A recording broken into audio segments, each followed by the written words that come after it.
Afternoon, New Orleans, and welcome to Put Housing First. I'm your host, Andrenica Morris, and we are here today as we are every day, every Tuesday at 12 noon to talk about what it means to put housing first. Thank you for joining us today. We have a great show lined up for you. We have a great show lined up. And we're going to get right into it. Our guest today is a longtime contributor and partner here at Put Housing First. And we're so glad she's here to be with us today on WBOK 1230 AM New Orleans. Nellie Katzen, Executive Director of CBNO, Committee for a Better New Orleans. Nellie, thank you for joining us. Thanks so much for having me. It's great to be back. So we wanted you on today because there has been, as happens from time to time in this country of ours, although hopefully we'll get to continue this tradition of democracy, but for now, it still happens. gosh. And so yesterday, we had this momentous event that happens from time to time, the peaceful transition of power, when a set of elected officials, and for us, yesterday, we got a new mayor, 3 new city council members, 4 new city council members, right? No, it's 3 new city council members and 4 council members returned, as well as the assessor being reelected. And so all of those folks were sworn in. Well, no, it was just the council and the mayor. Those folks were sworn in yesterday at the inauguration. So that's number 1. So we wanted to talk about that and what, folks need to be looking for and thinking about. And moving, because there's been a lot of activities going on. There have been events designed to get community more engaged, more involved, because that's what one of the things the Committee for a Better New Orleans does, right? So one thing that was different with this transition of power is we didn't have the traditional inaugural events. Instead, there was a shift to more community-focused activities. And you guys were out there. Y'all weren't able to go out on Saturday, but y'all were out there on Sunday to engage with folks and to talk to them so that they could be more involved in the upcoming administration. Tell us a little bit about what happened on Sunday. Yeah, I'm happy to. And you're right to say that there is a lot moving right now. So my number 1 tip for listeners is to stay paying attention and to keep your eye on the ball as a lot of things are moving within city government. This past weekend, I'm glad they moved it to Sunday because it was a gorgeous day. You're right that this incoming administration has really taken an approach towards being a lot more community driven in their right out the gate with the inaugural event. So they had a festival on Sunday, the All In for Our Culture Fest, which was an event at Lafayette Square where they were really focused on bringing the community in and treating this as not just an internal kind of power players celebration, but a celebration of the whole community to really leverage the hope that this incoming mayor and her administration ran on. Really focused on hope, on unity. You saw a lot of the themes that she's been talking about since her election in terms of she's been using the catchphrase all in for our community, for our youth, for our culture. And you saw that really represented among the community partners. We were out there with our new match the council member to the district game. We had to print a handful of new game pieces of the 3 new council members, as well as a civics trivia, really focused, as we always do, on helping people understand and navigate city decisions and the processes that are going to be ongoing as this administration and new council people take their seats. Right. And so that, so people, of course, I'm pretty sure, even though voter turnout was only 40%, which isn't great, but it's the highest it's been in a while for the municipal elections. I mean, we saw 31% turnout for the amendments in earlier last year. So there was a lot of energy out there, and so seeing that kind of modest improvement, hopefully means we're getting more people to participate in the process and I think that's the engaging and case. making And I think sure that they understand what's happening and they understand what's at stake. totally. That's really the message we're taking from this, that people are engaged. And as we are getting more people to understand what's going on through radio shows like this, but also through our online election guides and communications with community in person at every opportunity that we get, if people really are paying attention.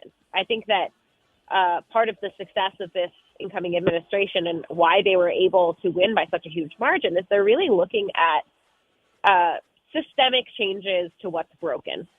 Of course, the budget crisis that the city is currently in, it has been and will be a major defining moment for this administration, especially this year.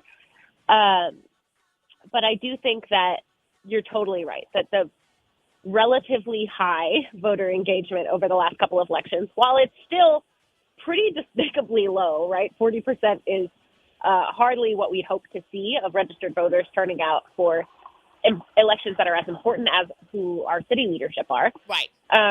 It is a massive improvement. I mean, the last election for LaToya Cantrell's second election, she was elected by the fewest number of votes of any mayor in New Orleans history. Wow. With a turnout of only 29%. Yeah. And so that 10% increase is really nothing to balk at. It's a massive improvement, and I think really is a sign of the trend of people really engaging more, caring more, and wanting to have a say in what happens next. Now, where we turn our focus is what happens after the election. How do we keep people engaged Right. as this administration and the new council members take hold, to make sure that everybody's paying attention, knows what to look for, and keep showing up even outside of election days. Right.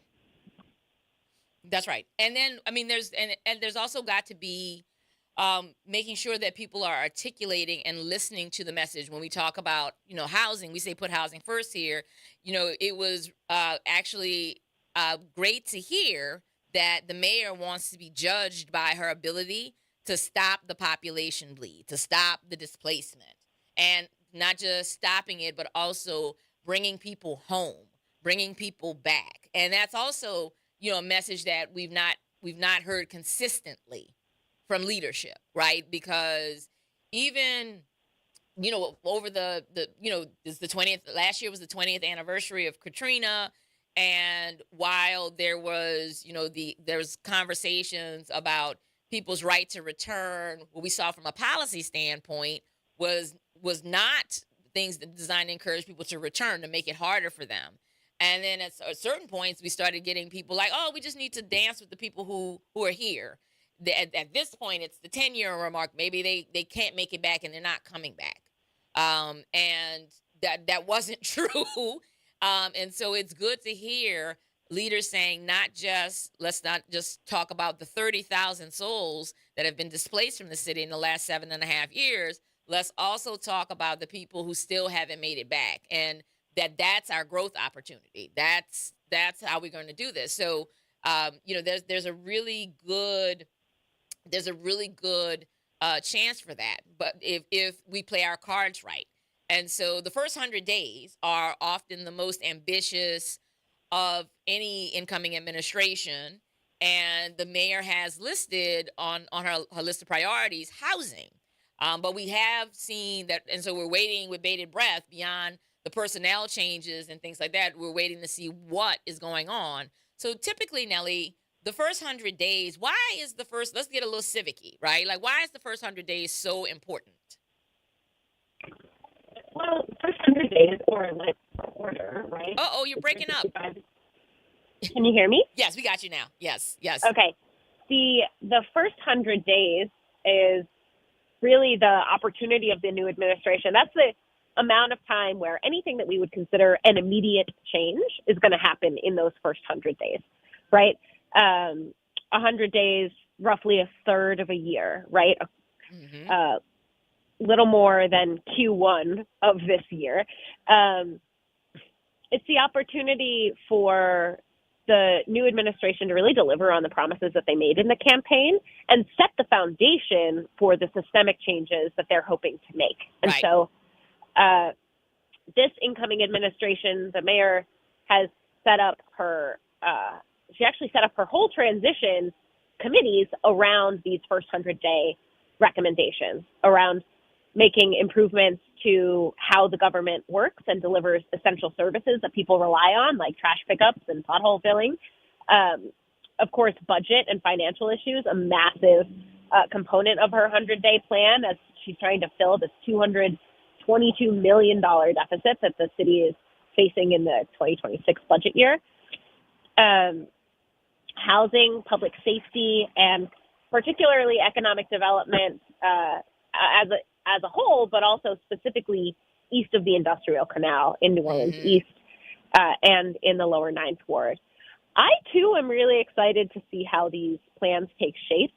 The communications that went out about the first 100-day plans were pretty high level, which I think is appropriate for general public communications. But the proof is in the pudding on a lot of these things, right? Not just what are we going to accomplish or what do we care about accomplishing, but how are these things going to be done? Yesterday, the mayor signed 13 executive orders that start to give shape to some of these priorities. In particular, most of them were about the restructuring of city government. This mayor will go back to a deputy mayor system, which was something that was really a strong piece of the Landrieu administration's structure and was not carried forward by the Cantrell administration. So she'll have deputy mayors that are focused on leadership over all of the areas of her key priorities. She also signed executive orders around how the organization is going to approach climate change and why, how they're going to approach spending and efficiency, how they're going to approach youth and what young people need and families need in our city. And so it's hard to know. We have a sense of the why. Right. We have a sense of the what. And it's a little too early to tell how the administration is going to accomplish some of these really lofty plans. I think who's in place is going to make a big difference. The administration is very much still staffing up in some of these deputy mayor positions, department heads that have been replaced. So it's a really good time to pay attention to the headlines, pay attention to the news, and to her credit, pay attention to the mayor's own social media and email communications, because those have been stronger than we've seen in the last 8 years in terms of keeping people informed. Right. And I mean, I think also, too, folks need to be articulating what they want to see inside of the first 100 days. I know for us here at Put Housing First, the priority's got to be, getting the CEA signed. That's something that didn't happen in the previous administration. There was time to do it, and it did not happen. And so, again, the Mayor Moreno has made the commitment around housing. It is a top priority. And we have a really easy win, right? The Housing Trust Fund is overwhelmingly supported by the people of New Orleans. In 2024, 75% of the voters voted to dedicate 2% of general operating funds. That's going to be about $14 million after we do another budget amendment.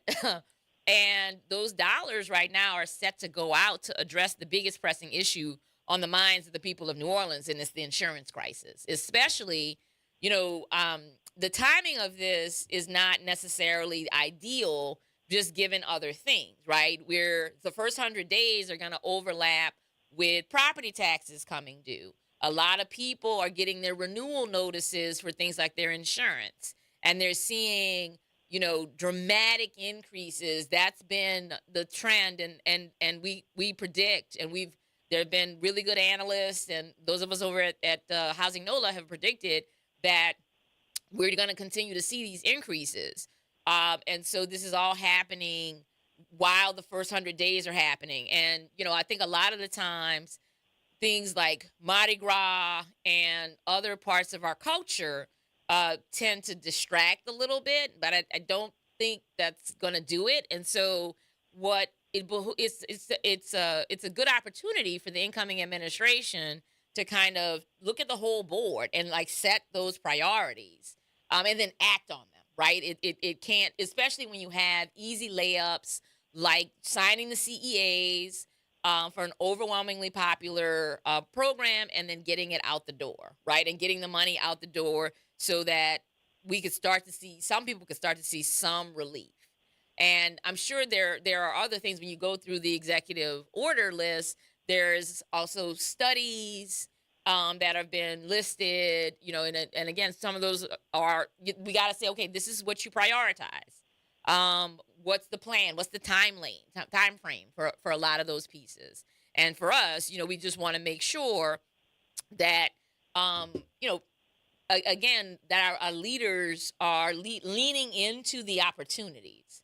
There's a lot of bad stuff going on. There's a lot of cause for concern, rightfully so. The budget crisis, and again, CBNO has been such a tremendous partner, for first with the Big Easy budget game, right? As an institution, y'all have been trying to democratize the budget, and have done a really amazing job with that work. And then the Big Easy Budget Coalition, y'all's role inside of standing that up, and just supporting organizations and community in understanding what's going on with the money. And so, folks need to understand that not only do hard choices need to be made, but they need to understand why. And they need to be able to say, okay, I voted for you because you got elected, and this is what we need, and be able to articulate that and see it happen. So this is actually a good time for increased participation by citizens, right? There's a lot of stuff going on, but there's going to be more opportunities, as you pointed out. The council's meeting almost weekly at this point. We also saw yesterday, I think that's worth going over, that we have new committees, right? New committee chairs, right? Some of the new council members have, gotten leadership positions. One thing that I thought was really interesting is, quality of life and community development. Obviously, this is some of the ones that we're talking about, but also budget chair. Councilwoman Leslie Harris is budget chair. She's going to be working closely with her former colleague, now CAO Joe Giarrusso, to talk about the budget. And so and she's stated that she also wants to see a priority around housing. And then you've got community development and quality of life. And as people talk about blight, as people talk about transit, as people talk about addressing the needs of the homeless, right? These are all the things that, mean you putting housing first. And so we've got those got announced on who the chairs of those committees are, and hoping to see, a meeting schedule that people can engage with. And Nellie, one of the things that CBNO has been working on for a number of years now is how to increase participation in those kinds of meetings, and any recommendations that y'all have been thinking about that you'd love to see happen in this new administration to make those meetings more accessible. They're on. I think a lot of people sleep on how many people are watching the council meetings and the CPC hearings on public access, right? I think that it gets good usage.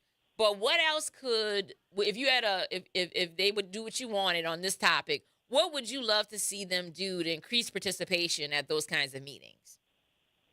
I think there's a lot of ways, and actually I had the opportunity to bring some of these recommendations directly to the new administration as co-chair of the Transparency and Accountability Subcommittee within the transition. Right.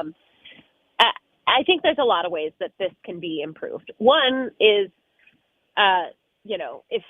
if the meetings are going to continue to happen in the format that they've been happening, which is at City Hall during the daytime,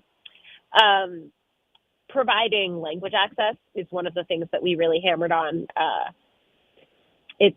It's an obvious win to say, okay, we're going to translate important information to the languages that people speak, but also leveraging the office's structures to increase visibility and opportunities. One of the things that made it into the first 100-day plan is creating more touch points with community residents in the places where they actually are. So we've seen that in the last administration through neighborhood engagement office hours. There's talk now among the new administration about starting a like community hub, a hub of local government east of the Industrial Canal, which I think would be interesting. We really need, in order for people to engage outside of attending the meeting, which is generally how and when most individuals are able to engage and community groups are able to engage, we need greater transparency about what's going on. And so a lot of our recommendations really focused around transparency of information, not just the what, but also the how and why, right? So that residents can engage however they might want to. I'm a regular proponent of saying, go to the council meetings if you can, go to the committee meetings. If you have to pick between the regular council meetings or the committee, I'd pick a committee. But better than that still is keeping in touch regularly with your representatives. And in order to do that and to flag issues that are of importance to you, you need to know what's going on before it happens. And so a lot of our recommendations are around democratizing data, not in the way this past administration did it by saying, well, I'm not actually really sure how they delivered on that, but by making data accessible, both the data that people use that city administration uses to inform their decision making, like how bad is the issue of affordability in which neighborhoods and who's impacted the worst, but also on how the city is actually responding to that. Okay, what interventions did we do? Where did we do them? And how is it going? That the budget is, of course, one of the key areas that we've focused on. As you mentioned, that's one of the issues that's most important to us because it's one of the most important decisions that the city makes. Right. We would not be in this budget crisis had we had the level of transparency that CBNO has been demanding from the city on the budget for decades. Right. And I'm optimistic at Councilmember Harris's approach to the budget. She's been a good partner to us and to the coalition around budget issues. Right. I'm optimistic about District A Councilmember Amy McCarron, who has a ton of experience with navigating the budget, being creative and finding funds of money for what communities need to see, and a great interest in transparency, both for her and her staff and for people outside of City Hall to be able to understand. I think something that the public needs to understand is that this transparency issue is so bad that people inside City Hall also have a hard time accessing the information that they need about the budget, which is downright scary. I mean, truly, everybody should have access to this information, and the decision makers really need to have access to it as well. I mean, and that's part of the question too, is we've also got to talk about accountability and go, like, if you don't have the information to make the right decision, why are you making it? Right? Like, why there's, and again, that's what we have to see moving forward is people being thoughtful and deliberative and saying, I'm not sure. I have to figure this out. And community, because community doesn't want a fast, bad decision. It doesn't help anybody. But that's one of the things we're really watching. Yeah, the transparency means saying, I don't know. Like this is something that we've got to get our arms around. We've got to understand. While again, there are huge pressing needs, right? There are crises and things that are happening, things that we can't control, right? We've got a legislative session coming up, and New Orleans is in a financial position where it is uniquely dependent upon the state of Louisiana. And again, given the fact how much New Orleans contributes to the state of Louisiana's coffers, this is not something that's untoward, but it is a challenge, right? Navigating this political pieces and making sure that our leaders that we have empowered don't lose control. How do you think that's going to play out? I mean, we have a number of course, we've had challenges with the state in the past. This previous outgoing administration had a lot of challenges working with the legislature and with the state, especially since Governor Landry has been in place. Right. We now have a number of council members that are alum of the state legislature. We have a mayor who is an alum of the state legislature. How do you think that's going to impact New Orleans' ability to get what we need from the state? Yeah, I mean that's what's left to be seen. It certainly should put us in a good position, but we've got to also be ready to have the hard conversations, right? And what we're asking for, the insurance issues that are plaguing the state, we can't default back to the whole thing that, well, a lot of local and parish officials going, insurance is the state issue, and we're gonna rely on the delegation. It's like, no, what what can you do with the power that you have, with the office that you hold, to help with things like insurance? And then how does that complement what the delegation is doing? And give them bargaining chips. Like, how does New Orleans working with other parts of the state, other communities, other municipalities that are struggling with the same issues? How are we working with our neighbors in Jefferson Parish? And we've seen this kind of go sideways on us with things like transit, right? The efforts to turn the regional transit authority into a regional transit authority get stymied by, shenanigans from Jefferson Parish. And with the best of intentions, you've also got to be able to manage all of that. So that's what I think. I think there's an opportunity, and as always, this requires the application of political will. Because I if think all that's that's happening is because there were moments when Governor Landry and Mayor Cantrell were having a love fest, particularly when right after he swooped in and absconded with some of our homeless folks and stuck them in a warehouse, and then they hosted Donald Trump at the Super Bowl. That was a love fest. That, I mean, getting along isn't necessarily the thing that we need, right? We need there to be productive partnership. So yeah, like people wanting to be very convivial and hang out and be pleasant. Okay, what does that get us? What does that get and I mean that very, very transactionally for the community. What do the citizens get when the mayor and the governor are yucking it up in a suite in the Super Bowl?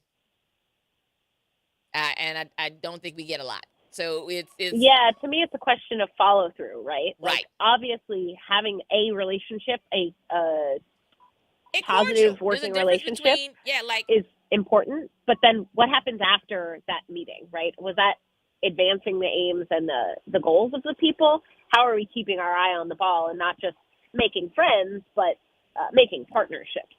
exactly. That's the difference. I mean, that's one of the things, and that's why, the work that you all have been doing, the work that we've been doing at Housing NOLA to get community educated so that they can engage, and it's not based on. It's based on realistic expectations. If you're having a conversation with a district council member about something that's really important to you, and that person doesn't really have the power to help you, um like there's got to be a conversation about that. But if they, you've got to be able to say that, you got to hear them say, I can't help you with this. And you certainly shouldn't be patronized by telling, well, we'll get right on that, right? We'll indulge it. And to the credit of, I don't know a district council member who's ever run a constituent services like that. I think most people actually do a lot of follow up, right? And say, but sometimes they're giving an answer that they don't like, whereas like, we can't do anything about that. We're so sorry. And maybe you can call these folks. And there's got to be that warm handoff. But when there is, opportunity in another area that's connected, the most people don't understand that the New Orleans City Council is the regulatory body for our utilities. And that means that they were the ones who signed off on the sale of our gas, the gas work, the gas part of our utility piece to Delta Utilities. So that's part of the reason why we're getting two bills. And the conversations that are going to be happening it looks like we're going to be cold for a while. Natural gas prices are going through the roof, which means if you're using natural gas to heat your home, your prices are going to be higher. And then also, and even if you're using electricity to heat your home, because we generate our electricity mostly by with gas powered plants like the one in New Orleans East, um, that means that when natural gas goes up, the price to generate electricity goes up, and electricity goes up. And so having the conversations to talk about the investments, like they greenlit a virtual power plant before the end of the year, and getting those dollars invested in that, to talk about where the money's going to go and how long is it going to take for that to have the impact, and what are we going to do next. And so the you can have that conversation with your council member. It doesn't just have to be, my light bill is really high, my gas bill is really high, right? And get pacified or mollified with what this is. Let's talk about solving the problem, because if you're saying the bill is really high and I can't really afford to do this for the next 2 to 3 months, um, it's gonna hurt. I'm gonna go without medicine. I'm gonna go without food in order to pay this bills because it's cold and I need to keep warm. We've got to be talking about solutions to those kinds of problems in order to make sure that people are safe. Totally. And I want to underline two aspects of what you've just said, which are keeping an eye on the money, right? Yep. How public money moves is directly related to affordability. Is there access to a utility assistance program run by the city? Right. Are there ways that the city is investing in energy efficiency, in helping you weatherize your home, in all of those opportunities to help ease the burden of cost of living on New Orleans residents? Is absolutely something that can be done and should be done within the city's budget, and keeping an eye on that empowers people really to ask the right questions of the right people in these decisions. The other thing that you mentioned, which I think is really important for people to keep in mind, is the importance of keeping in touch with your council people and making sure that they know that you know what their responsibility That's is. right. Right? We've seen in the past so many council people deflect on their control over the budget, as well as on their regulatory authority over Entergy New Orleans, and the assessor, and the assessor as well. And so, keeping that front and center in your communications with your council people, and really not taking no for an answer when they say, right. "Oh, I really can't do this." Well, I had a conversation with my own council person a year ago. We had a crazy electric bill, and reached out to the council person to say, "Hey, we're having a hard time with this electric bill," and the council person put us in touch with the Entergy customer service department. I'm like, no, that's not the ask. The ask is use your authority as a regulatory body to address this problem at a systemic level. Correct. And residents really need to be keeping that front and center as they're engaging with their council people, and really relying on them to do their work. They work for us, and making sure that they remember that. And I want to drill down on that, because it's a really, you gave the example, the perfect example of this, because a lot of people would be mollified, or what I think is worse, and I think what leads a lot of time to the apathy that we see from folks, is that they don't get a solution to that problem, right? And what they could be doing is, there's a couple different places there. While the city doesn't do anything with utility relief, we have groups like TCA, and then we also have the advocacy partners like the Alliance for Affordable Energy and the community group Energy Futures New Orleans that do bill clinics. Well, TCA actually runs a program that provides some utility relief, but the Alliance and the Alliance for Affordable Energy and FNO, they actually will do bill clinics to talk through with people what's going on, to see if there are errors, and how and actually equip folks to go back to Entergy's customer service, because there's things you can do. And then, but to your point, so you got, you need the council offices leaning on those resources. And sometimes they don't necessarily like doing that, because if you connect them, those folks get stabilized. They're going to come back and say, okay, I learned that you can do A, B, and C. So while I got help or I did not get help, I just, my bill was right. It's just really expensive and I had to pay it. But I'm back now, exactly like you said, saying, I want you to deal with this from a systemic standpoint. And we need our leaders not to be afraid of those kinds of interactions, because it's really where things need to be. And it's better for everybody, because you're going to have bad news to deliver. There's going to be things, you're going to have hard choices.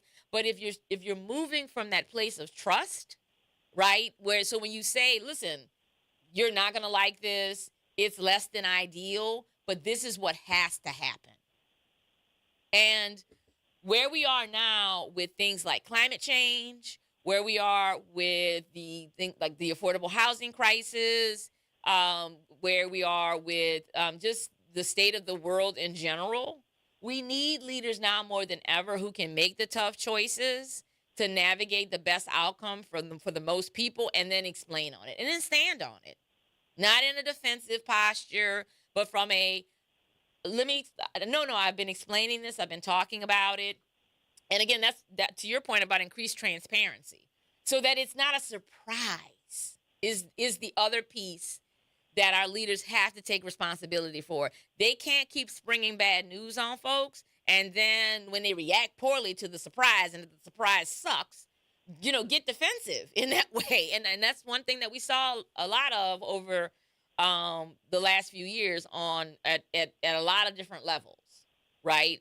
Last year, I think I could say we saw that at every level of government in this country for us, right? Everybody we have some oversight over. There's a couple people who did not, lean into that. They were like, they rose to the occasion, but by and large, I'm talking about everything from the Louisiana delegation in Congress to, we had some exceptions. We had, Congressman Troy Carter and Congressman Cleo Fields show up, but they're 2 out of 8.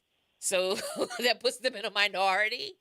Because we saw Mike Johnson, Speaker Mike Johnson really ignore the needs of the people of Louisiana and the people in his district to deliver on an agenda for President Trump. And that was not what his constituents wanted, especially when it resulted in, them, what we're going to see with these cuts to our rural hospitals here in Louisiana, how devastating that's going to be. And again, it's not going to hit until after the fall elections, but it'll hit just in time for next year's statewide elections, which includes the governor and the insurance commissioner and a number of other incredibly important folks. Isn't it nice how they do that? They make sure that the bad effects come after they're asking you for their job back. I think this is,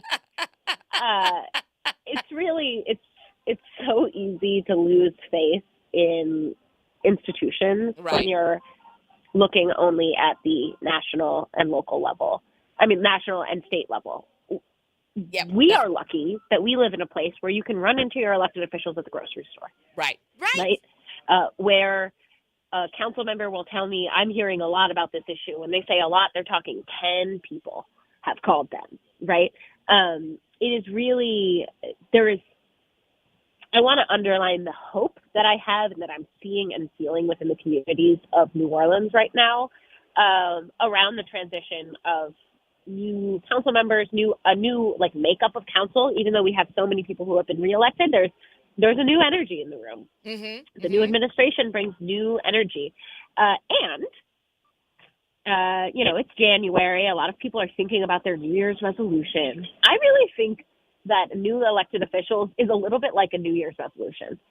We have the opportunity right now, especially in the first 100 days, to set the foundation to build a good habit, right? Not just to join the gym, but to put your gym times that you're going to work out on the calendar, right? Right. To build the long-term habits. Otherwise, it's going to be just like any other New Year's resolution that people forget about by Mardi Gras Day, I was right? about to say We want to make sure that you're leaning into the whole why we can't do why we shouldn't be doing New Year's resolutions here in Louisiana, in Southeast Louisiana, anywhere really where Mardi Gras is a thing, because 12th night starts on the 6th, and you might as well just go ahead and wait for Lent. Like, you need to be getting yourself straight instead of doing a New Year's resolution and blowing it.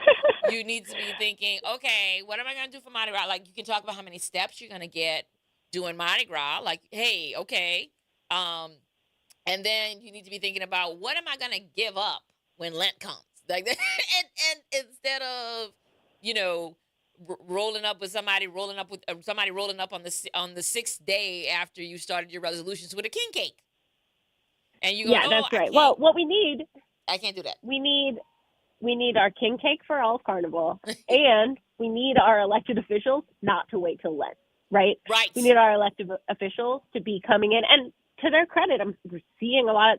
We're on day 2 now of our new elected officials taking office, and many of them are getting right to work. Right. But we need to make sure that they're creating enduring change and enduring systemic solutions. Yep. Instead of giving a lot of lip service and then sort of forgetting about it within a few weeks or months. It is incumbent on us as community leaders and listeners as residents and the employers of all of these elected officials to make sure that they keep at it and they actually deliver on a lot of the promises they were elected on. Right. And we need that. I mean, the issues are because of a lot of things outside of our control, let's back that up. A lot of things that we've chosen not to exercise control over, like climate change. We keep getting rocked by these issues, and some of them play out in people's lives as everyday disasters, right? The utility bills. We got to keep talking about that because that's what people are talking about. The issues with insurance are directly connected to climate change and our failure to address climate change and to mitigate risk in our communities. And as there are more wildfires and disasters in other parts of the country, that means that it's more inevitable that something's going to happen here. And so, the insurance companies are like, no, something's coming for Louisiana. Something's coming for the people of New Orleans. And this is what we need to charge in order to prepare for that risk. Now, we can go all day. I'm not going to get you to talk about insurance with us, Nellie, because we got partners for that. But, the other part of the argument is if they weren't nickel and diamond people over the last 20 years, folks would have had the money to fix their houses. And that's true. But but there's still a math issue, right? And again, the insurance companies aren't hurting. They're making record profits. They're moving money around in a way that they are allowed. So we've got a regulatory issue. But at the end of the day, we have to address climate change for our own sake. And we have to make our communities safer for each other, not for the tourists, not for the economy, not for the tourism industry, not for the cruise, but for each other, right? Not that those things aren't a part of our communities. We start with each other. And our leaders have to be able to seemingly juggle what only seem to be competing thoughts. I mean, I think that's one of the things that's so that's been so enlightening about y'all's leadership on the budget process and the conversation is hearing from community that they do understand priorities, right? Like, yes. And trade-offs. Yes. Right. And trade-offs. People like, understand like, yes, these things are related. I would like it if the pothole in front of my house didn't bust my tire, every couple of months or whatever happens because I forget it's there or whatever. I'd like that. But if you tell me fixing that costs us a month's rent for a formerly unhoused person, okay, I'm gonna figure it out. I can adapt and adjust, especially when you know that we're gonna get to the pothole down the line, right? there's a Yeah, plan to get to the pothole, right? It's not a top priority. People, community, and and one of the things that's always which buoys me, as someone who is not a native New Orleanian, but it certainly sees herself as of the city at this point, that the folks in this city will make that trade. They will make that trade off every day and twice on Sunday. You tell them about someone who needs something, they will go in their pockets. They will step up for each other, and they want their leaders totally. to do the same. And they don't And want to be pitted against each other. They don't want it to be. And when you hear a neighborhood cry out, like Algiers and the Lower Ninth Ward and New Orleans East, where there is documented disinvestment, they're not crazy. Um, when they cry out, right, you know, they're not saying take from someone else, because the other parts of the city and other communities might. There's very few places where there's surplus, right? There's largesse. There's, oh, this neighborhood is perfect, right? No, they got too much. But at the same time, the communities that are struggling with this investment, particularly after Katrina, they're saying, hey, don't forget about us. And and this is what we need, and how can we get it, and because we've got to recognize that if those communities continue to deteriorate, that's not good for the rest of us. Again, that's what we've been seeing with totally. the displacement, was pushing folks to Algiers, pushing folks to New Orleans East, and then pushing them out. That's been the Yeah, evolution. And so that doesn't bode well. And so what we can't do is think about just bringing folks back to the sliver by the river, bringing folks back to, off the Greenway or Bywater or Mid City or whatever neighborhood thinks it's the bee's knees. It has to be giving people the chance to make a choice, and it not be a choice that's just totally driven by limited and really awful options sometimes, like living in the Willows. right. I think you really hit the nail on the head in terms of the ways that these systems and decisions, but also people and the people who are impacted by this are connected. I cannot overstate how important transparency is in helping people understand trade-offs. Yes, the people of New Orleans and everyday residents can absolutely understand trade-offs, Mm-hmm. and elected officials need to recognize that. And in order for them to understand trade-offs, they have to understand the big picture of what's being traded off. I think people are so used to hearing, especially in context of the budget, no, we won't fund this. No, we can't fund this. No, it's not a priority. But they're not hearing what the actual trade-off is. They're Right. not getting a lens into what the decisions that the decision makers are having to make and why they're making those decisions. Right. I'll be interested to see over the next month or so how the budget evolves. As always, the budget was passed on December 1st. And as always, that was a negotiation that was not as public as we would have hoped it would be. The mayor-elect, the new mayor, Mayor Moreno, has, to her credit, actually published a memo of what all of the different changes that she had made were and how and details about her thinking. And some of those changes were not that popular. And furthermore, a lot of those changes we won't see until the full the budget book is published. Right. If you're a close budget watcher like me, you'll notice some significant changes. But if you're a high-level budget watcher, the new budget actually doesn't look that different than last year's budget, the budget of the year before that, or the budget from 10 years ago. You're still seeing a strong hold of the NOPD and the courts and the criminal legal system. while investments in things like community safety priorities, housing infrastructure are lagging behind. The incoming, the Moreno administration has made clear that they are taking a much closer look at the budget. They have made one of the executive orders the mayor signed yesterday is about specifically a spending and efficiency plan over the next 90 days. The council next budget committee meeting is this week. Actually, it's on the 15th at 1 o'clock.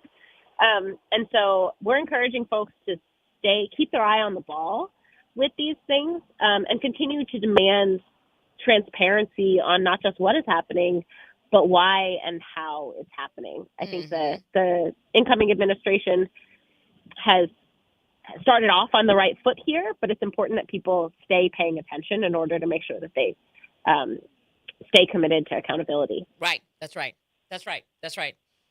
Well, we only have a couple more minutes left. Thank you. That hours just flew by. And I want to thank you for joining us today, the day after new administration coming in and talking about the first 100 days, and also how people can continue to, because I believe, and I know you believe this, that the way we get to a just and equitable society is through the people wielding their power at the appropriate moments, right? That they are very much a part of the decision-making process, and they know what's going on, right? And it shouldn't require everybody showing up to every meeting, but nobody can go to. We can't have a situation where nobody goes to any of the meetings, and that's right. And where we've got folks, because there's so much going on. There's also some folks who are worried about overload and some real threats, because again, the national environment, the state environment is decidedly hostile in the city's government, the municipal government. Certainly a lot of what's been happening in the region has also been hostile, as we've seen 30,000 people get pushed out of the city in the last 7.5 years. That's not happenstance. And even if you think it's a choice, that's not the kind of choice you want to be building on. So we need leaders who are ready to look to the future, and have a vision and ready to execute on what's necessary, right? And so, Nellie, are there any other things you want to close with before we wrap it up? Yes. Thank you so much for having me. I think you wrapped it up really beautifully. One thing I'll say is that we have lots of resources on our website. If you are interested in getting more involved, maybe you set your own resolution of being more civically active, we have the tools to help you get going. So our website, cbno.org, that's Committee for a Better New Orleans, cbno.org, has a lot of resources. Our blog keeps people up to date on sort of how to navigate the latest coming out of City Hall, as well as some of the top issues like navigating city council, boards and commissions, and of course the city's budget. So you can find us there, cbno.org. We also post pretty regularly on our socials. We are at Better NOLA on everything. But yeah, we're excited to help keep people informed, keep people engaged, and as always, to work alongside you and your team, Andronika, to put housing first. Thank you so much. We're so excited always excited to have you here, hear what you have to say, and think about what we can do different and better, right? I love that, Better NOLA. I never noticed that on y'all social media. We're not the Committee for a Perfect New Orleans. I would know the better. I know Better New Orleans, but that's y'all's handle. That's the part that I've not noticed. Because I just don't pay attention to that kind of thing, because I'm kind of a Luddite. But that's okay. We've got the website for you and the radio. I'm available. That's right. To chat anytime. That's right. So, but I'm like, oh, that's so clever. Better NOLA. That's so clever. Instead of CBNO as your handle, like, right, Better NOLA I love it. So that's the vision. Yes. All right then. Well, thank you so much for being with us, Nellie Katzen, Executive Director at Committee for a Better New Orleans. You can find her online at Better NOLA. And I'm your host, Andronika Mars. We will be back next week, as we are every week, to talk about what it means to put people first by putting housing first. So we'll be back next week live, if I'm not mistaken, and we will.